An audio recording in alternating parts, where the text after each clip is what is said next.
오늘 주신 하나님 말씀은 신약 성경 누가복음 24장 36절에서 49절까지 말씀입니다.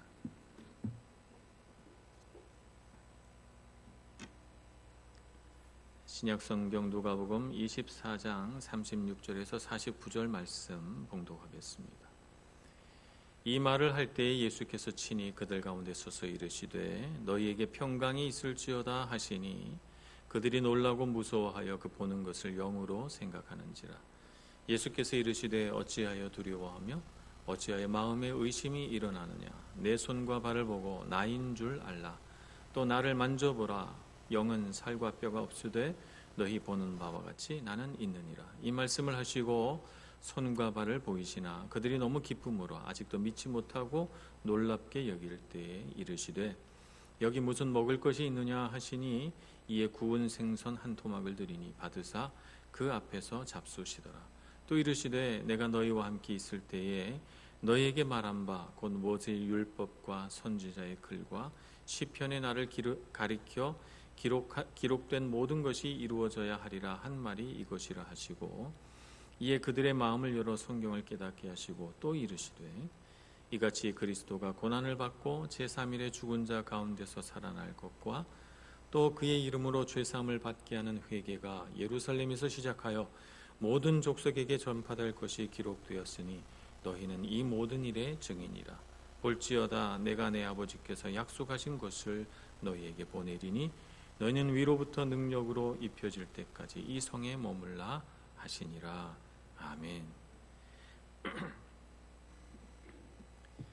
예수님의 부활의 소식을 들은 제자들은 몹시 혼란스러웠습니다. 그들이 들은 첫 번째 소식은 여인들이 향품을 가지고 무덤에 갔으나 그러나 예수님을 발견하지 못하고 천사가 예수님은 부활하셨다 하는 말을 들었다 하는 것이 그들의 첫 번째 소식이었고, 두 번째 소식은 엠마오로 가던 두 제자들이 예수님을 만나 동행했다 하는 소식을 들은 것이 두 번째 소식입니다. 그래서 이 엠마오로 가는 제자들이 엠마오로 가다가 다시 돌아와서 11 제자들과 더불어서 예수님이 정말 부활하셨더라 하는 얘기를 나누는 중에 예수님이 그 11 제자 한가운데 갑자기 나타나십니다. 사실 여인들의 이야기도 엠마오로 가는 두 제자의 이야기도 잘 믿을 수가 없어서 반신반의하고 있던 제자들 앞에 예수님이 진짜 나타나셨으니까 제자들은 놀라기도 하고 두렵기도 했습니다.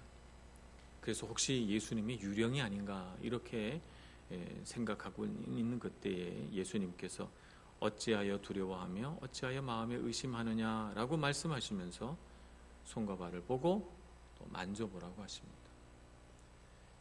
예수님을 자신의 눈으로 직접 보고 또 자신의 귀로 예수님의 육성을 듣고 또 손으로 만져보고 믿음 없는 자가 되지 말고 믿음 있는 자가 되라는 말씀입니다.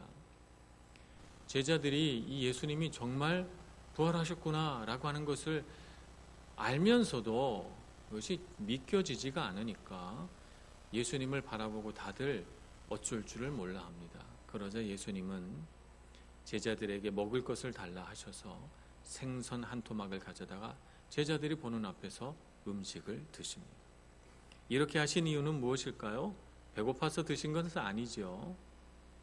제자들에게 믿음을 주시려고 부활하신 것을 분명하게 가르쳐 주시려고 예수님은 직접 음식을 먹는 이런 모습까지 제자들에게 가르쳐 주십니다.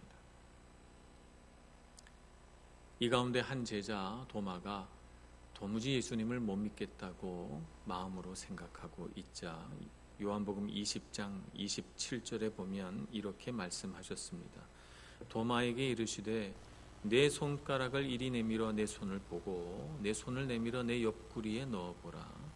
그리하여 믿음 없는 자가 되지 말고 믿는 자가 되라. 이렇게 말씀하십니다.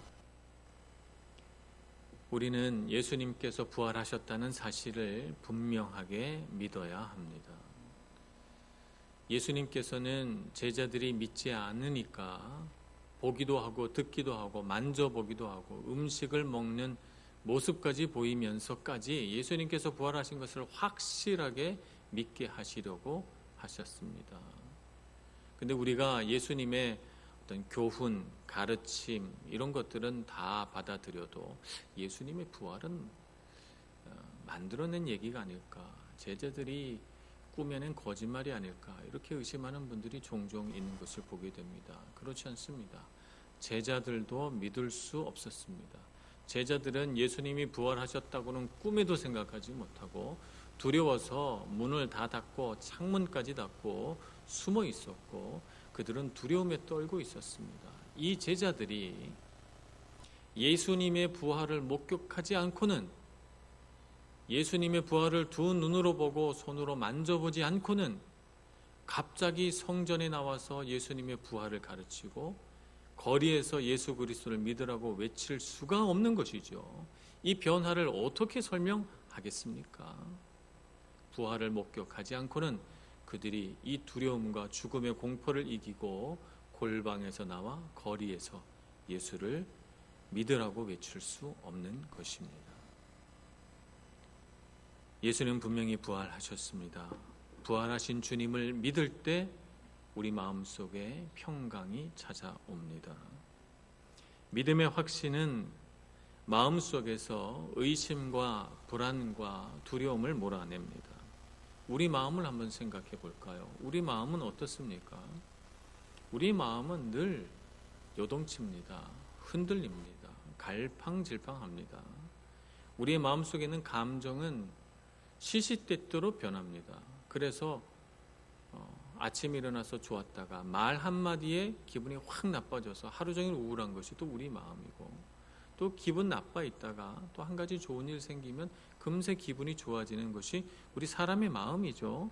참 우리 감정은 변덕스럽습니다. 우리 생각은 어떤가요? 우리 생각은 늘 의심에 사로잡혀서 정말 맞나? 나의 생각도 의심하지만 타인의 말도 타인의 생각도 의심합니다.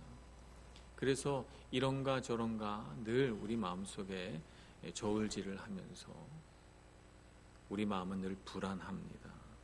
우리의 생각이 늘 의심하기 때문이죠. 그런가 하면 우리 안에는 욕구도 있어서 우리의 감정과 생각은 욕구에 묶입니다. 우리 마음속에 무언가 하고 싶다 하는 욕구가 일어나면 우리의 생각도 그 욕구에 딱 붙들리게 되고 우리 감정도 그 욕구에 종속이 됩니다. 그래서 그 욕구에 묶이다 보니까 시야가 좁아지고 생각이 좁아지고 감정은 우리 욕구에 따라 춤을 춥니다. 이런 사람에게 어찌 평강이 있겠습니까?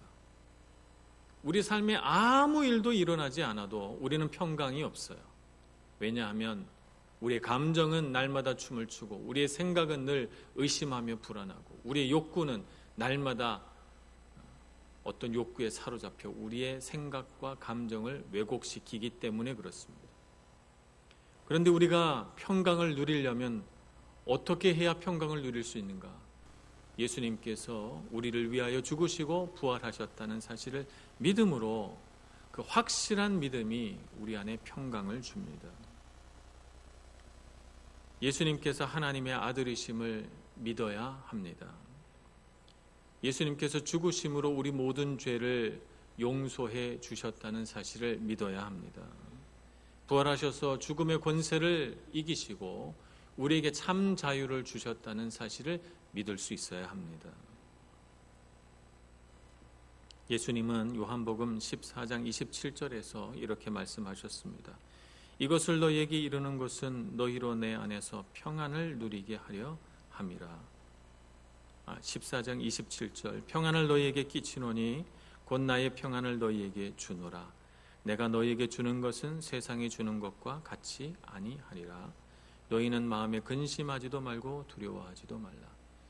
예수님께서 죽으시고 다시 부활하신다는 이야기를 전했을 때 제자들은 몹시 두려워합니다. 근심합니다. 그러자 예수님께서 너희에게 평안을 주노라 말씀하시고, 세상이 주는 평안, 우리 사람 마음 안에 평안하자 해서 이루어지는 평안이 아닌 흔들림 없는 평안을 주시겠다고 말씀하십니다. 이것은 예수 그리스도께서 하나님의 아들이시고 십자가를 통해 우리에게 구원을 베푸신 구주이심을 믿는 믿음에서 나오는 평안임을 알아야 되겠습니다. 그래서 요한복음 16장 33절에 이렇게 말씀하십니다. 이것을 너희에게 이르는 것은 너희로 내 안에서 평안을 누리게 하려 함이라. 세상에서는 너희가 환난을 당하나 담대하라. 내가 세상을 이기었노라 말씀하십니다. 주님의 부활하심을 믿고 그 능력 안에 살면서 세상이 우리를 실망시켜도 우리 자신은 믿을 만한 사람이 되지 못해도 주님의 부활하심을 붙들고 믿음 있는 사람이 되어 평강 누리시는 여러분들 되시기를 축복합니다. 두 번째, 믿음은 말씀을 들음으로써 성장하고 견고해집니다. 경험만 가지고 믿음의 어떤 기초를 삼으려고 하면 우리는 잘못된 신앙에 빠지기 쉽습니다. 경험이라고 하는 것은 늘 흔들립니다. 우리 경험은 확실하다고 생각이 들지만 제자들은 보고도 못 믿잖아요. 들어도 못 믿잖아요. 경험이라고 하는 것이 확실한 것이 아닙니다. 경험을 추구해서 믿음을 얻으려고 하면 자꾸 신비주의 같은 데 빠집니다. 경험주의에 빠집니다. 물론 우리 신앙에 체험도 필요합니다. 우리 신앙에 믿음만 있으면 되는 것이 아니라 믿음에 맞는 경험도 있어야 합니다. 그러나 경험만 추구해서는 안 됩니다. 정말 우리의 믿음이 자라나는 방편은 하나님의 말씀입니다. 말씀으로 믿음을 견고하게 하고 우리의 믿음을 자라나게 해야 하는 것입니다. 엠마오로 가는 두 제자에게 예수님이 나타나셨습니다. 그런데 예수님이 두 제자에게 나타나셔서 자, 너희들 눈을 크게 뜨고 봐라. 나 예수야. 이렇게 말씀하지 않으셨습니다. 예수님은 자신을 숨기지 않았지만 예수님의 모습을 보고도 전혀 예수님인 줄 모르는 이 두 제자에게 예수님께서 어떻게 하십니까? 구약 성경에 나와 있는 모든 말씀, 예수님을 가리키는 모든 말씀을 가르쳐 주심으로써 그들의 마음을 뜨겁게 하십니다. 그래서 제자들이 예수님을 청해서 자기들과 같이 하룻밤 같이 자자고 하고 식사에 초대해서 예수님이 떡을 축사하시고 떼어 주시는 순간 제자들의 눈이 밝아져서 예수님인 줄 알아보게 되죠. 이렇게 예수님인 줄 알아보는 그 순간 예수님은 사라지셨는데 예수님인 것을 그들이 어떻게 확신했을까요? 눈앞에서 금방 사라졌는데 누가복음 24장 32절 말씀입니다. 그들이 서로 말하되 길에서 우리에게 말씀하시고 우리에게 성경을 풀어주실 때에 우리 속에서 마음이 뜨겁지 아니하더냐. 말씀을 풀어서 가르쳐 주실 때 마음이 뜨겁지 아니하더냐. 마음이 뜨거워지고 감동이 생기는 것을 보면서 예수님을 생각해 보니 그분이 분명 예수님이시구나 알게 된다는 것입니다. 말씀에 기반한 믿음이 진짜 믿음입니다. 오늘 우리가 읽은 말씀 누가복음 24장 44절 45절 말씀도 그렇습니다. 또 이르시되 내가 너희와 함께 있을 때에 너희에게 말한 바 곧 모세의 율법과 선지자의 글과 시편에 나를 가리켜 기록된 모든 것이 이루어져야 하리라 한 말이 이것이니라 하시고 이에 그들의 마음을 열어 성경을 깨닫게 하시고 라고 말씀하십니다.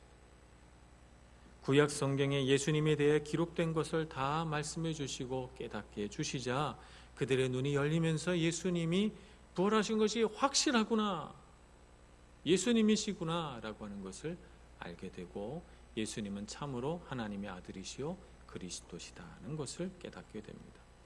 그제서야 제자들은 예수님께서 왜 죽으셔야만 했고 분명히 약속하신 대로 부활하셨으며 예수님께서 이제 자신들에게 맡길 일이 있다는 것을 예감하게 됩니다. 예수님의 죽으심과 부활은 하나님의 관점에서 보아야만 바로 이해할 수 있습니다. 하나님의 관점은 어떻게 얻을 수 있습니까? 말씀을 통해서 얻을 수 있는 것입니다. 그러므로 믿음 안에서 성장해 가기를 원하십니까? 말씀을 부지런히 읽으시기를 축복합니다. 세 번째, 우리가 이렇게 믿음이 성장하여 믿음으로 반응할 때 우리에게 성령의 능력이 임하게 된다는 것입니다.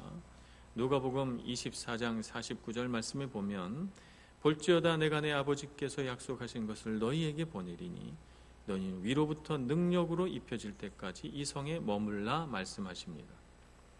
내 아버지께서 약속하신 것은 곧 성령을 가리키는 것입니다. 예수님께서 하나님이 약속하신 것, 그 성령을 주시겠다고 하시면서 예루살렘을 떠나지 말라고 합니다.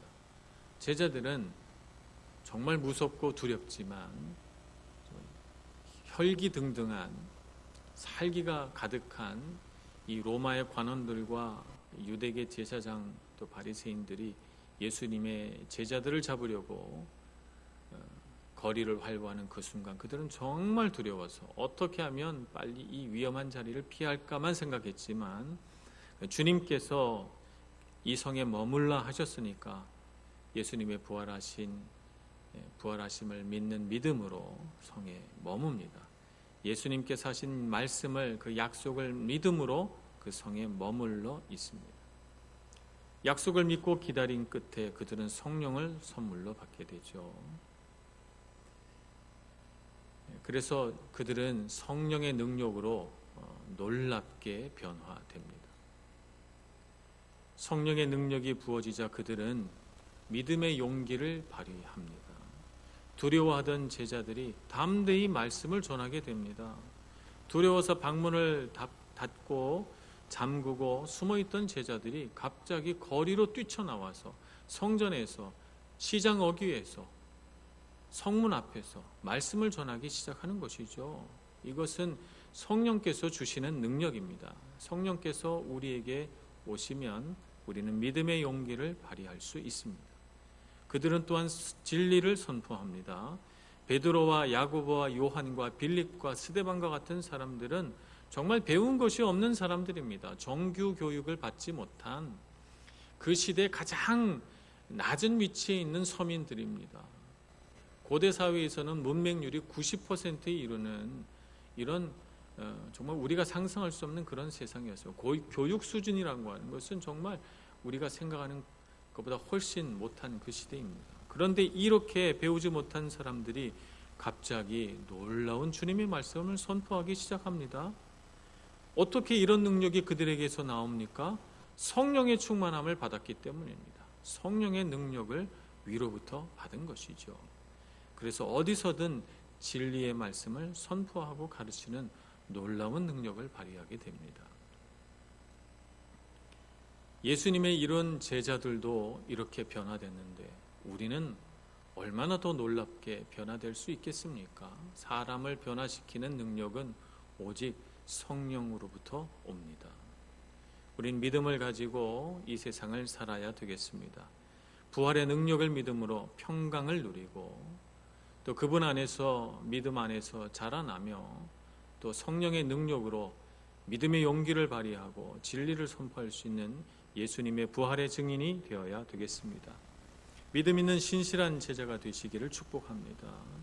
요동치는 세상 속에서 흔들리지 않는 평강을 누리시는 여러분들 되시기를 바랍니다.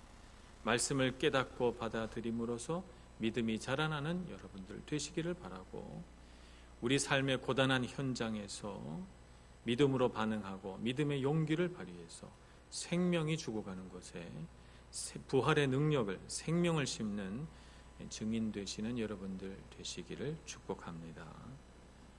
기도하겠습니다. 자비로우신 하나님, 주의 크신 은총과 자비를 우리에게 베풀어 주시고 우리로 하여금 부활의 증인 되어서 주님을 믿는 믿음으로 이 죽어가는 세상 속에 빛이요 소망이요 생명 되신 주님을 분명하게 증언하며 선포할 수 있는 저희들 되게 하여 주옵소서. 우리 삶 가운데도 부활의 능력 주셔서 죽어있는 모든 것 다 살아나게 해주시고 오직 우리의 구주 되신 분 부활하신 예수님밖에 없다고 증거할 수 있는 저희들 되게 하여 주시옵소서. 예수님의 이름으로 기도합니다.